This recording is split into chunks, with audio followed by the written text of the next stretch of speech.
8 de marzo de 1943. Stalag Luft 3, Sagan, Alemania. 3:20. El barracón está helado y la oscuridad es absoluta. El teniente de vuelo William Ashford yace inmóvil en su litera de madera, escuchando la respiración rítmica de otros 60 prisioneros apiñados en el reducido espacio. Afuera, los reflectores barren el recinto siguiendo patrones predecibles. En cada esquina se alzan torres de vigilancia, vigiladas por soldados con órdenes de disparar a cualquiera que salga después del toque de queda. Las alambradas se extienden hasta 4,5 metros de altura, coronadas por espirales de púas que brillan con la luz artificial. Más allá de la alambrada, hay una zona muerta, deliberadamente despejada de vegetación, diseñada para que cualquier intento de fuga sea visible a 100 metros de distancia. Y más allá, los densos bosques de la Baja Silesia, donde la temperatura desciende por debajo de 0 grados casi todas las noches y el territorio aliado más cercano está a más de 500 kilómetros al oeste. Es una fortaleza diseñada por quienes comprenden la desesperación humana. Y William Ashford está a punto de golpearla con una cuchara. Tiene 26 años. Es un piloto de bombardero de Manchester que fue derribado sobre Hamburgo hacía 11 meses. El Lancaster recibió un intenso fuego antiaéreo en el regreso de un ataque nocturno. 2 motores fallaron, el sistema hidráulico falló y la palanca de mando apenas respondió. Ordenó a su tripulación que saltaran paracaídas sobre Mar del Norte, con la esperanza de que los barcos aliados lo recogieran. Luego intentó rescatar el avión averiado de vuelta a Inglaterra. Recorrió 65 kilómetros antes de que el tercer motor se atascara y el Lancaster se convirtiera en un ladrillo. No recuerda con claridad el salto en paracaídas. Solo la violenta caída en la oscuridad, la repentina sacudida del paracaídas al desplegarse y el impacto al chocar contra el agua tan fría que parecía cuchillos. Los alemanes lo rescataron 3 horas después, medio ahogado e hipotérmico. Lo curaron, lo interrogaron en Dulag Luft y finalmente lo enviaron aquí, al Stalag Luft 3, un campo diseñado específicamente para aviadores aliados capturados. La Luftwaffe dirigía estos campos con una extraña mezcla de respeto profesional y absoluta intolerancia a los intentos de fuga. Trataban a los prisioneros según la Convención de Ginebra, alimentación adecuada, atención médica, cartas de sus padres. Pero dejaban muy claro que cualquiera que fuera sorprendido intentando escapar se enfrentaría a severos castigos. Aislamiento en la cámara frigorífica, raciones reducidas y a veces incluso peores. A William Ashford no le importaba el castigo. Había pasado 11 meses viendo cómo hombres buenos se deterioraban tras las alambradas, con el ánimo destrozado por el aburrimiento y la desesperanza. Había visto al teniente de vuelo Davis, un navegante londinense, hundirse en una depresión tan profunda que dejó de hablar. Había visto al líder de escuadrón Price perder 20 kilos porque no soportaba la sopa aguada y el pan negro que constituían la mayoría de las comidas. Y había visto al joven sargento Collins, de apenas 20 años, llorar hasta quedarse dormido todas las noches durante un mes tras enterarse de que la casa de su familia había sido destruida en un bombardeo. El campo no era brutal como lo eran los campos de concentración, pero seguía siendo una prisión. Y cada día tras las alambradas era un día sin luchar, sin volar, sin realizar el trabajo para el que se había entrenado. La Convención de Ginebra establecía que los prisioneros tenían el deber de intentar escapar. La RF decía lo mismo. Pero más que el deber, Ashford sentía una imperiosa necesidad de hacer algo, cualquier cosa, en lugar de sentarse a esperar a que terminara la guerra. Así que empezó a planear. El problema del Stalag Luft 3 era que los alemanes lo habían pensado todo. Los barracones estaban construidos sobre pilotes, elevados a 60 centímetros del suelo, para que los guardias pudieran ver debajo y detectar cualquier intento de excavación. El suelo era arenoso e inestable, propenso a derrumbarse. Se enterraron micrófonos sismógrafos alrededor del perímetro para detectar las vibraciones de las excavaciones. El campo se construyó deliberadamente lejos de cualquier pueblo o ciudad, rodeado de territorio hostil donde cualquier prisionero fugado llamaría la atención de inmediato. Y los propios prisioneros eran vigilados constantemente. Pases de lista 2 veces al día, inspecciones aleatorias, informantes entre los guardias que hablaban inglés y se mezclaban con los prisioneros para obtener información. Se habían descubierto y desmantelado varios intentos de excavación de túneles en los meses previos a la llegada de Ashford. Los alemanes encontraban la entrada, la inundaban con agua o gas y arrastraban a los excavadores para castigarlos. El oficial de seguridad del campo, Hauptmann Hermann Nitz, era conocido por su meticulosa atención al detalle. Recorría el recinto a diario, estudiando el terreno en busca de indicios de nuevas excavaciones y observando el comportamiento de los prisioneros en busca de patrones sospechosos. Era bueno en su trabajo, lo que significaba que cualquier intento de fuga tenía que ser más que bueno. Tenía que ser perfecto. El plan de Ashford comenzó con la observación. Pasó 2 meses estudiando las rutinas de los guardias, los patrones de los reflectores y la distribución del campamento. Observó que los barracones más cercanos a la valla oeste tenían un punto ciego en la cobertura de la torre de vigilancia, un pequeño triángulo donde, durante exactamente 90 segundos en cada rotación de patrulla, nadie observaba. Observó que el suelo bajo su propio barracón, el bloque 12, tenía un color ligeramente diferente al de otras zonas, lo que sugería un sustrato más rocoso y más estable para la excavación de túneles. Y observó que los guardias rara vez revisaban los bajos de los barracones por la noche, confiando en las inspecciones diurnas y en la suposición de que ningún prisionero estaría tan loco como para cavar en la gélida oscuridad. Esas observaciones se convirtieron en la base de su plan. Cavaría un túnel comenzando por debajo del bloque 12, inclinándolo hacia la valla oeste. Trabajaría solo de noche, en total oscuridad, removiendo la tierra excavada en pequeñas cantidades para evitar ser detectado. Y lo haría solo, porque cada persona adicional involucrada aumentaba exponencialmente el riesgo de ser descubierto. Los demás prisioneros pensaron que estaba loco cuando planteó la idea en voz baja. «No puedes cavar un túnel solo», dijo Davis, quien había recuperado algo de su ánimo tras recibir cartas de caza. «Necesitas vigías, equipos de limpieza, ingenieros para apuntalar el túnel. Los grandes comités de escape tienen 40 hombres trabajando por turnos». Ashford negó con la cabeza. «Por eso los siguen atrapando. Demasiada gente significa demasiadas posibilidades de que alguien cometa un desliz. Hable en sueños, se ponga nervioso y arruiné la operación. Estoy haciendo esto solo». Davis lo miró fijamente. «Aunque pudieras cavarlo, ¿cuánto tiempo crees que tardarías? ¿Meses? ¿Un año? La guerra podría haber terminado para entonces». Ashford sonrió con tristeza. «Entonces será mejor que empiece a cavar».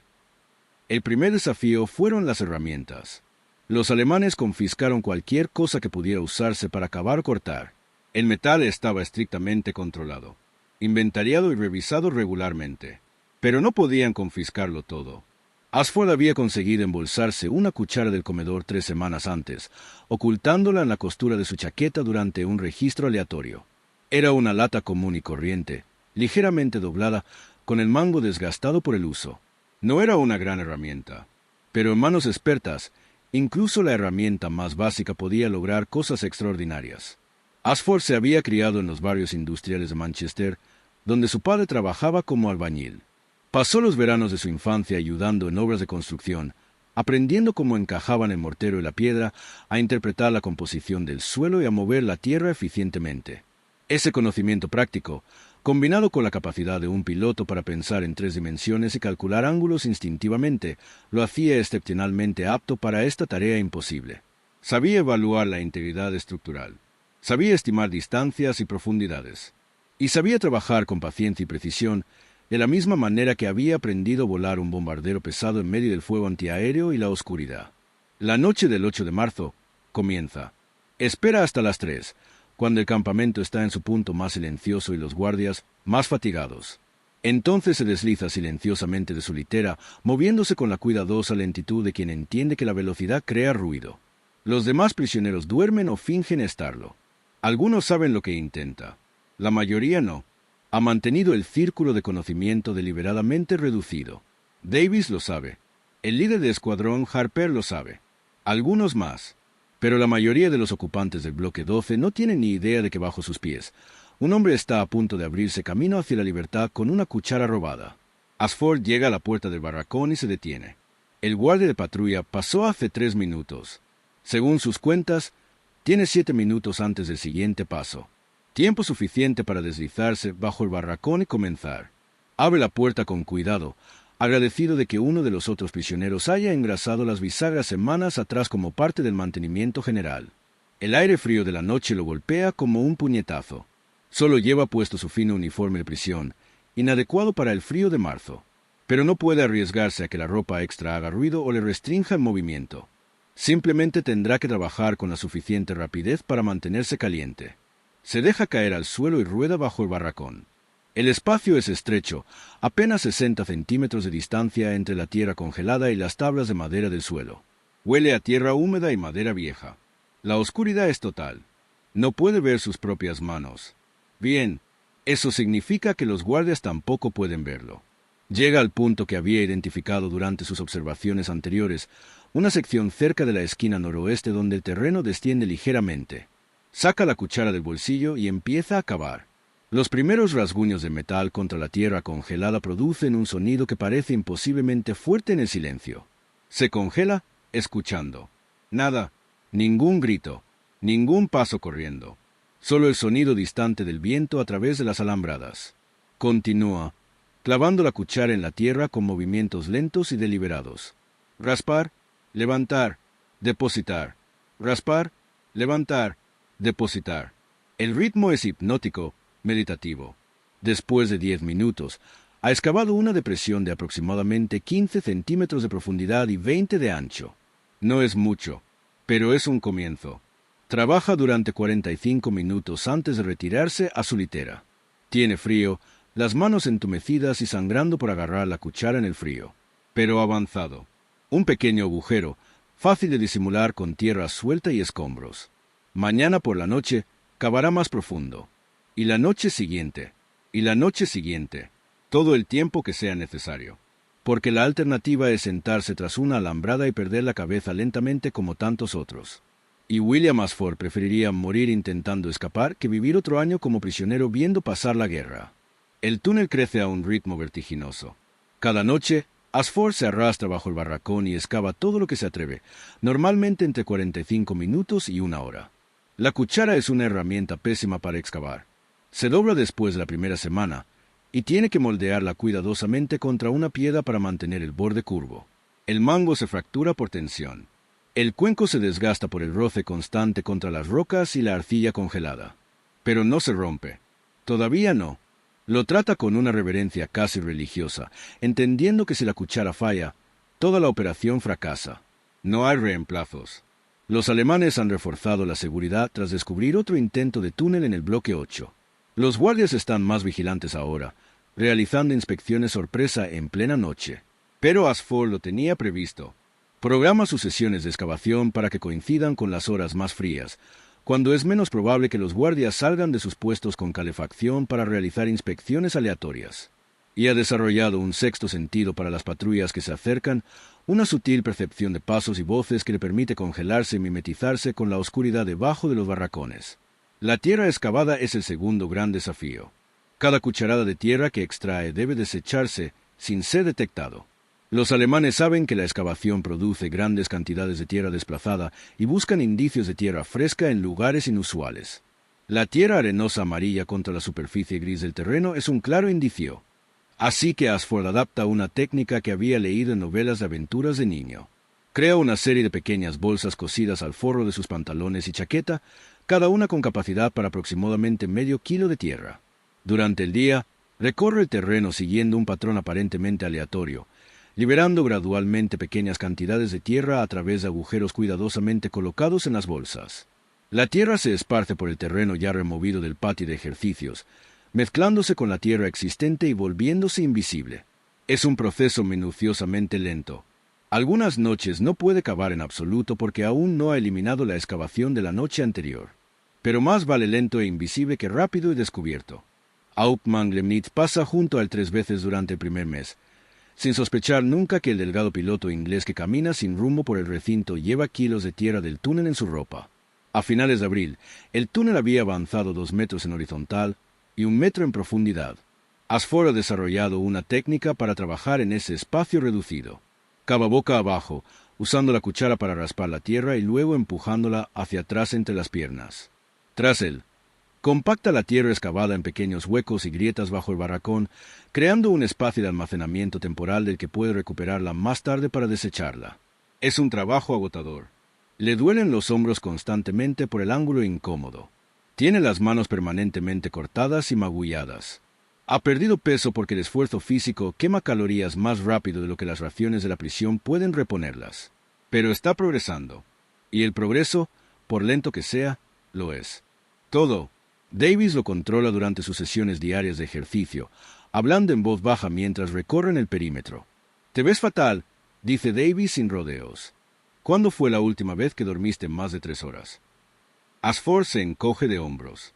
Dormir es para quienes no están cavando para salir de Alemania con una cuchara. Davies no sonríe. Hablo en serio. Te estás esforzando demasiado. Si te desplomas durante una sesión de túnel y no puedes volver a tu litera antes de que pasen lista, te encontrarán y la operación terminará. Tiene razón, y Asford lo sabe. Pero también sabe que cada día en el campo es un día más cerca de ser transferido, de que descubran el túnel por accidente, de que la guerra termine antes de que pueda intentar escapar. El tiempo es el enemigo tanto como lo son los alemanes.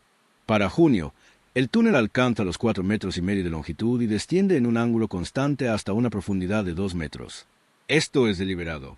Asford ha calculado que necesita profundizar lo suficiente para pasar por debajo de las alambradas sin activar los sensores del sismógrafo. Según se informa, los sensores están colocados en cuadrícula, con mayor sensibilidad en los primeros metros de profundidad. Si logra bajar de 2 metros, podría colarse sin ser detectado. Las secciones más profundas son más peligrosas. El suelo arenoso tiende a derrumbarse y Asford no tiene madera para apuntalar las paredes del túnel. En su lugar, utiliza una técnica que aprendió de la construcción de su padre. Compacta las paredes presionándolas con piedras planas que ha recogido y escondido cuidadosamente. Luego, excava ligeramente más del diámetro del túnel, permitiendo que el arco natural del techo distribuya el peso de forma más uniforme. No es infalible. Hay momentos en que pequeños derrumbes le lanzan cascadas de tierra en la oscuridad y tiene que dedicar minutos preciosos a limpiar cuidadosamente los escombros y volver a compactar las paredes. Pero la estructura principal resiste. Apenas empieza a comprender por qué los alemanes creen que sus medidas antitúneles son tan efectivas. Excavar en este suelo es como intentar excavar un túnel en azúcar suelto. Sin un apuntalamiento adecuado, la mayoría de los intentos se derrumbarían en cuestión de días. El verano trae nuevos desafíos. Los días más largos significan menos oscuridad para excavar. El clima más cálido trae patrullas de guardia más frecuentes e inspecciones sorpresa. Y el estado físico de Asford se deteriora. Pesa menos de 70 kilos. Sus costillas son visibles a través de la piel. El médico de la prisión lo nota durante un chequeo médico de rutina y le ordena solo tareas ligeras, preocupado por la tuberculosis. Asford asiente y continúa cavando cada noche. Está demasiado inmerso como para detenerse. El túnel ha consumido 5 meses de su vida, cada gramo de su energía y fuerza de voluntad. Renunciar es impensable. A su alrededor, el campo continúa su extraña rutina. Llegan nuevos prisioneros, derribados sobre territorio alemán y procesados por el sistema. Los prisioneros antiguos son transferidos a otros campos. Los paquetes de la Cruz Roja llegan esporádicamente, trayendo comida enlatada y cigarrillos que se convierten en moneda de cambio en la economía interna del campo. Y las noticias de la guerra se filtran por radios clandestinas, hablando de los avances aliados en el norte de África, bombardeos sobre Alemania, rumores de una inminente invasión de Europa. El mundo avanza, y William Asford sigue tras las rejas, excavando en suelo alemán cucharada a cucharada. En agosto, el desastre casi azota. Un guardia nuevo, joven y con ganas de demostrar su valía, realiza una inspección imprevista bajo el barracón al amanecer. Asford acaba de terminar una sesión de excavación, cubrió cuidadosamente la entrada del túnel con una tabla de madera rescatada de una litera rota, camuflada con tierra y escombros. De vuelta en su litera, aparece el guardia, agachándose para mirar dentro del espacio de acceso. Los demás prisioneros contienen la respiración. Davies, despierto y observando a través de una grieta en la pared, se prepara para crear una distracción si es necesario. El guardia avanza a rastras, barriendo el suelo con una linterna. El haz de luz pasa a pocos centímetros de la entrada oculta del túnel. Durante un largo instante, no ocurre nada. Entonces, el guardia retrocede, se sacude la suciedad del uniforme y avanza hacia el siguiente barracón. Asford yace inmóvil en su litera, con el corazón latiendo tan fuerte que está seguro de que todos pueden oírlo. Eso estuvo demasiado cerca. Necesita acelerar el proceso. Si puede llegar al borde del perímetro del campamento antes de otro incidente como ese, podría tener una oportunidad. Septiembre trae lluvia, lo que convierte el túnel en una pesadilla fangosa. El agua se filtra por el suelo y se acumula en las secciones más bajas. Asford tiene que cavar canales de drenaje y achicar agua con una taza improvisada hecha con una lata. El barro dificulta la excavación, pero también hace que las paredes sean más estables. Una bendición a medias. Sigue adelante, trabajando a pesar de la fiebre y el agotamiento, impulsado por una determinación que roza la obsesión. Sus manos ya no son manos. Son herramientas, cicatrizadas y deformadas, con las uñas permanentemente ennegrecidas y partidas. Apenas puede agarrar la cuchara, así que la envuelve en tiras de tela arrancadas de su camisa de repuesto. El agarre improvisado ayuda. Un poco. El túnel ahora tiene 7 metros de largo y está ligeramente inclinado hacia arriba, en dirección a un punto que calcula que estará justo al otro lado de la alambrada exterior. Si sus medidas son correctas. Si no se ha desviado del rumbo en la oscuridad. Si el túnel no se derrumba en el tramo final. Demasiado sí. No se permite pensar en ellos. 12 de octubre de 1943. Ashford está cavando cuando, de repente, su cuchara se abre paso hacia el vacío. Por un momento, cree haber provocado un colapso. Entonces se da cuenta de lo que ha sucedido. Ha llegado al final. Está bajo la alambrada. Está fuera del perímetro del campo. La comprensión lo golpea como una descarga eléctrica. 7 meses. 200 noches de excavación. Y lo ha logrado. De verdad lo ha logrado. Ensancha con cuidado el punto de ruptura, creando una abertura lo suficientemente grande como para que un hombre se cuele. Luego retrocede por el túnel, con la mente llena de planes. Necesita calcular bien el tiempo de escape. Elige una noche sin luna, cuando la oscuridad sea absoluta. Reúne provisiones, comida de las raciones guardadas, una brújula improvisada que intercambió con otro prisionero, ropa de civil que había confeccionado poco a poco con artículos intercambiados. Y necesita planear una ruta. Hacia el oeste, hacia Francia y luego hacia la España neutral, o hacia el norte, hacia el Báltico y posibles barcos pesqueros suecos. Cualquier opción es peligrosa. Cualquier opción podría fallar, pero al menos ahora tiene opciones. Elige el 23 de octubre para intentar escapar. La luna es nueva y el pronóstico del tiempo, obtenido a partir de conversaciones susurradas con prisioneros que tienen acceso a los periódicos alemanes del campo, predice cielos nublados y posible lluvia. Condiciones perfectas para moverse sin ser visto. Solo se lo dice a Davis y Harper, quienes lo han ayudado a cubrirse durante los largos meses de excavación. Quieren acompañarlo, pero Ashford se niega. El túnel apenas tiene el ancho suficiente para una persona, explica, y solo tengo provisiones para un viaje en solitario. Si me siguen, me retrasarán y aumentarán las posibilidades de captura. Quédense aquí. Cuando llegue a las líneas aliadas, informaré de la existencia del túnel. Quizás otros puedan usarlo más adelante. No les gusta, pero lo entienden. La noche del 22 de octubre, Ashford no duerme. Se queda tendido en su litera, repasando cada detalle del plan, cada contingencia para la que está preparado. A las 2 horas del 23 de octubre, se levanta en silencio. Lleva ropa oscura y la cara embarrada de barro para camuflarse. Lleva los bolsillos llenos de galletas duras y chocolate de paquetes de la Cruz Roja que guardó. La brújula cuelga de su cuello con una cuerda. Está más preparado que nunca. Se desliza bajo el barracón por última vez. La entrada del túnel parece más pequeña de lo que recuerda, una boca oscura que se adentra en la tierra y la incertidumbre. Respira hondo y avanza a gatas. El túnel es estrecho, lo que le obliga a avanzar boca abajo, empujando su pequeña mochila de provisiones. Las paredes le presionan los hombros. El techo le roza la espalda. Se concentra en respirar despacio, luchando contra el pánico instintivo de los espacios reducidos.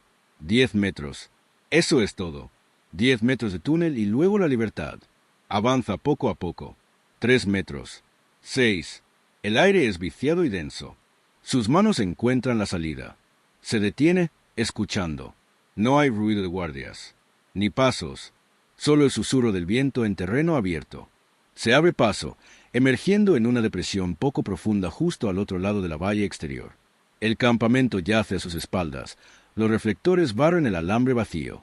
Delante se extiende un bosque oscuro, hostil e inmenso. Está fuera.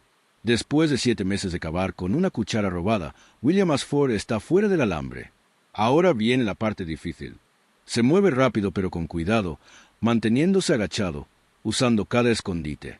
La primera hora es la más peligrosa. Necesita distanciarse del campamento antes de que el pase de lista de la mañana revele su ausencia. Los alemanes iniciarán inmediatamente una cacería humana, usando perros y policías locales para rastrear la zona. Tiene quizás 6 horas de ventaja con suerte. Navega con brújula, rumbo al oeste, evitando caminos y asentamientos. El bosque es frío e inhóspito. Los pinos se alzan como centinelas. Su aliento forma nubes en el aire nocturno. Pero es libre. Se mueve, y con cada paso, el campamento se aleja más detrás de él. Al amanecer, ha recorrido casi 10 millas. Encuentra un denso matorral y se entierra entre las hojas caídas, durmiendo a ratos durante las horas del día. Al anochecer, se mueve de nuevo. Este patrón continúa durante 6 días. Moverse de noche, esconderse de día, come con moderación, no confiar en nadie. El campo es territorio enemigo, lleno de civiles y soldados alemanes que lo delatarían sin dudarlo. En la 7ª noche, ocurre el desastre. Cruza la calle cuando, sin previo aviso, aparece una patrulla alemana. Unos faros lo inmovilizan. Grita en alemán. Corre, abriéndose paso entre la maleza, oyendo disparos a sus espaldas. Algo le quema el hombro. Le alcanzan. No es grave, solo un rasguño, pero lo frena. La patrulla se acerca. Baja a gatas por un terraplén. Chapotea en un arroyo helado y se desploma al otro lado, con los pulmones ardiendo. Los gritos se desvanecen. Lo han perdido en la oscuridad. Pero está herido, exhausto y se está quedando sin comida. Continúa hacia el oeste, impulsado por la terquedad. Otra semana transcurre en un torbellino de noches frías y días de hambre. Roba comida de una granja. Casi lo atrapan y pasa una noche aterrorizado escondido en un granero mientras los alemanes registran los edificios cercanos. Finalmente, el 9 de noviembre, 17 días después de su huida, se topa con un pueblo francés al otro lado de la frontera. Un granjero, miembro de la resistencia francesa, lo reconoce como un aviador aliado a pesar de su aspecto andrajoso. Lo esconden en un sótano, curan su herida infectada del hombro y contactan con la red de escape que lleva clandestinamente los aviadores caídos de vuelta a Inglaterra. Le lleva otro mes de viaje cuidadoso, escondiéndose en casas francas y atravesando la Francia ocupada en plena noche, pero finalmente William Ashford llega a España. Desde allí, el consulado británico organiza el transporte a Gibraltar y, finalmente, un vuelo de regreso a Inglaterra. El 18 de diciembre de 1943, 9 meses después de empezar a cavar con una cuchara robada, el teniente de vuelo William Ashford entra en el cuartel general de la RAF en Londres y se presenta para el servicio. Los oficiales de inteligencia lo interrogan durante 3 días. Quieren saberlo todo sobre el Stalag Luft 3, los procedimientos de seguridad y su túnel. Les interesa especialmente su método de excavación en solitario, la técnica de eliminación de la tierra y la integridad estructural de un túnel sin apuntalamiento en suelo arenoso. Su información contribuirá posteriormente a la planificación de la Gran Fuga, el famoso intento de fuga masiva del mismo campo en marzo de 1944. Pero eso es para el futuro. Por ahora, Ashford simplemente intenta asimilar el hecho de que está en casa. Que los 7 meses de excavación, la cuchara que nunca se rompió del todo, las noches gélidas y los sustos aterradores realmente funcionaron. Había escapado de uno de los campos de prisioneros más seguros de Alemania usando solo determinación y un cubierto robado. Parece imposible en retrospectiva, pero las cicatrices en sus manos dicen la verdad. El túnel fue real, la fuga fue real, y lo había hecho solo, porque a veces las cosas más imposibles requieren la dedicación más solitaria. La RAF le ofrece un trabajo de oficina, dada su experiencia en cautiverio alemán. Se niega, quiere volver a volar. Quiere terminar lo que empezó antes de que la artillería antiaérea lo llevara sobre Hamburgo.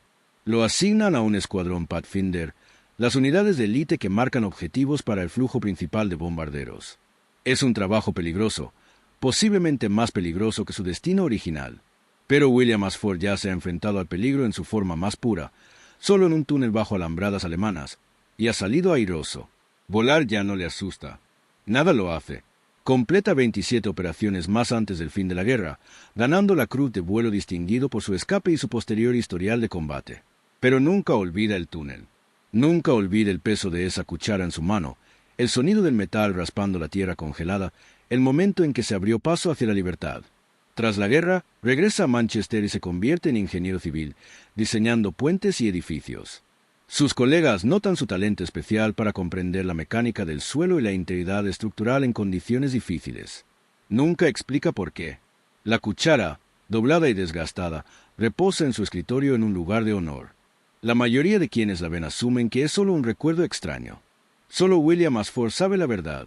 Esa cuchara se abrió camino a través de la tierra alemana cuando todos los cálculos lógicos decían que era imposible.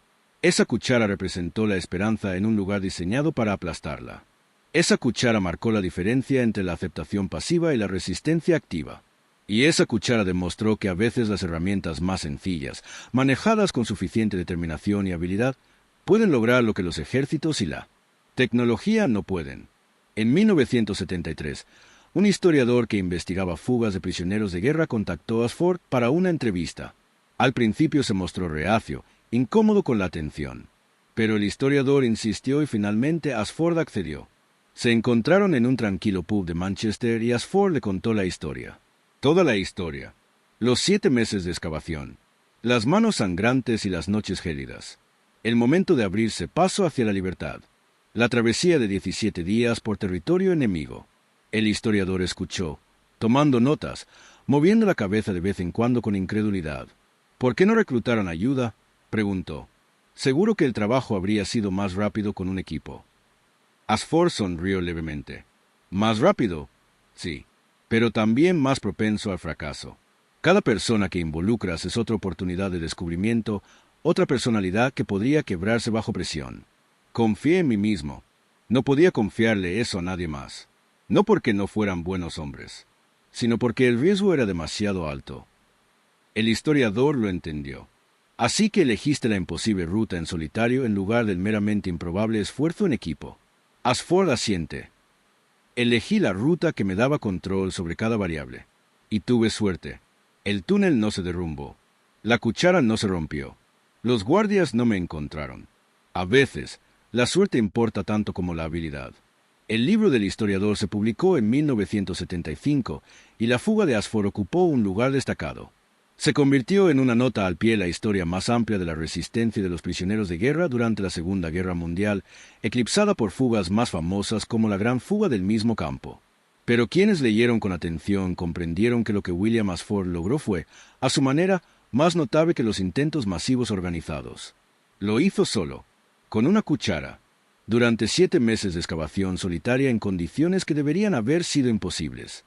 Eso requiere una determinación y una fortaleza mental que la mayoría de la gente no puede comprender. Requiere la capacidad de soportar un trabajo agotador y repetitivo sin garantía de éxito. Requiere fe en uno mismo cuando todas las voces racionales dicen que debes rendirte. William Ashford tenía esa fe, y esa cuchara, por improbable que parezca, había sido suficiente.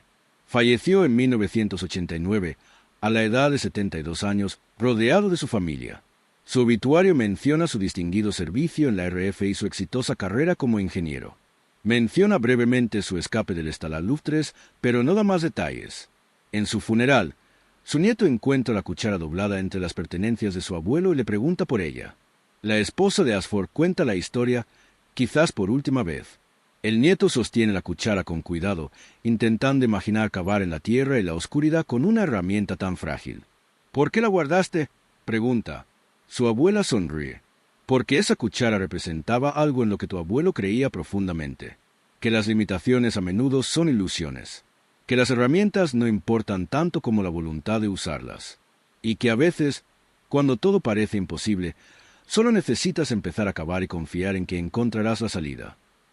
La cuchara se dona al Museo de la RAF, donde se exhibe en una vitrina con una pequeña placa que explica su significado. La mayoría de los visitantes pasan de largo sin prestar mucha atención. Es solo una vieja cuchara doblada. Pero quienes se detienen a leer la placa lo entienden. Esa cuchara era más que una herramienta. Era un símbolo de resistencia, determinación y el inquebrantable espíritu humano.